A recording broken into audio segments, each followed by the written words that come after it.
Hello, this is Rabbi Sammy Bergman of Beit Midrash Zichron Dov and Shari Shemayim, and I'd like to spend a few minutes talking about owning stock in a company which possesses Chametz over Pesach. The question regarding owning stock in a company which possesses Chametz over Pesach is manifold. For instance, if we presume that someone who possesses stock in a company is considered an owner of all the assets of that company, there are many prohibitions at stake in owning stock in a company over Pesach, such as owning the Chametz itself. If the company does business with the Chametz over Pesach, one would violate benefiting from the Chametz over Pesach. One could ask whether or not after Pesach the Chametz is considered Chametz Sha'avar Alav Pesach, because the person who owned the stakes in the stock of the company owned the Chametz as well, and therefore possessed Chametz over Pesach illegally.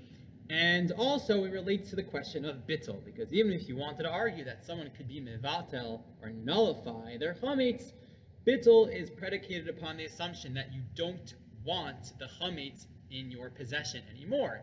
And if we know that the owner of stock of a company which possesses Chametz actually gains from the sale of that Chametz, i.e., if you own a beer company or own stock in a beer company and over Pesach the beer company sells beer and you gain from that, that might be a problem of your bittul of the Chametz. The eradication or nullification of the Chametz won't be effective because you actually want it to be there. You want it in your possession so that you can profit from it. Does that prevent one from being mevatel their Chametz within the stock? So the fundamental question is, should we consider a stock owner an owner of the assets of a company, or should we consider the stock owner merely a creditor from that company? Now, this actually might relate to much of business law in each country, and from what I understand, in most modern law, we don't assume that shareholders of a company are actually owners of the assets of that company. They merely get dividends, they may receive some of the profits, but they are not considered to be owners of the assets of the company. This question, however, was asked to Rabbi David Tzvi Hoffman in the 19th century, and he responds in his Malami Lahoel that you don't have to be concerned for violating all these prohibitions relating to Chametz as the shareholder of a company. His reasons are manifold. First of all, you have no control over the actual processes relating to the Chametz production during Pesach. As a shareholder, you can't go into the factory, you can't determine what the company should buy or sell. You aren't involved at all in the production of the beer or the Chametz that is being produced. And if you went to the director and said, I want my beer, or I want my Chametz right now, they would have full authority to turn you down. So you lack that control.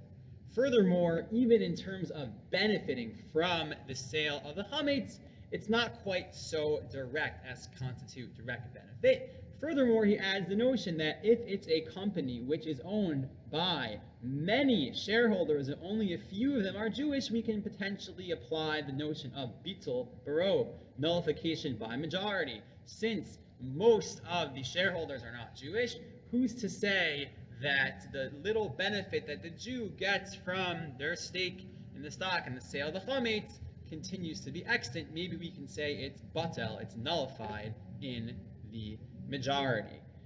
For all of these reasons, Rav David Tzvi Hoffman is lenient. He says you do not even need to sell the stocks before Pesach. You are simply a creditor. You are not an owner, and therefore there is no need to worry.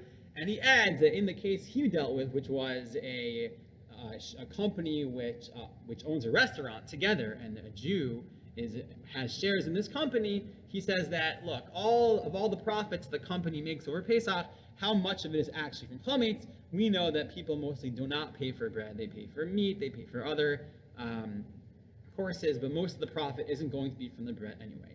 That being said, Dayan Yitzchak Weiss and his Mincha Yitzchak, as well as Rav Sternbach and Moedim Mizmanim, both suggest that one should be stringent and deal with Chametz stocks by simply selling their shares. They allow for such a sale. You can include the sale of Chametz stock in the form that you give over to your rabbi.